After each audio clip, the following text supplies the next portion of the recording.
બનાસકાંઠા જિલ્લા પોલીસ અધિક્ષક પ્રશાંત સુંબે દ્વારા ગેરકાયદેસર હથિયારોની હેરાફેરી અને વેચાણ અટકાવવા માટે ચલાવવામાં આવી રહેલી ઝુંબેશ અંતર્ગત માવસરી પોલીસે મોટી સફળતા મેળવી છે। માવસરી પોલીસે એક ઇસમને પિસ્તોલ અને જીવતા કારતૂસ સાથે ઝડપી પાડ્યો છે।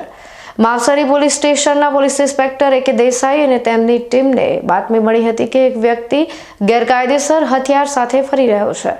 આ બાતમીના આધારે પોલીસે બરવડી કુંડાળિયા 4 રસ્તા પાસે વોચ ગોઠવી હતી। વોચ દરમિયાન ભરતભાઈ બુરાભાઈ રાણુઆ ઉંમર 38 રહેવાસી કુંડાળિયા તાલુકો વાવ નામના ઈસમને પકડી પાડવામાં આવ્યો હતો।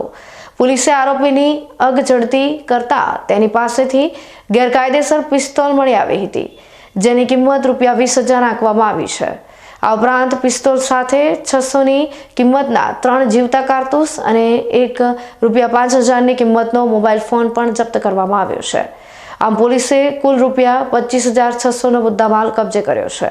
આરોપી ભરતભાઈ રાણુઆ વિરુદ્ધ માવસરી પોલીસ સ્ટેશનમાં આર્મ્સ એક્ટની કલમ 25(1)(b)(a) હેઠળ ગુનો નોંધવામાં આવ્યો છે અને કાયદેસરની કાર્યવાહી હાથ ધરવામાં આવી છે।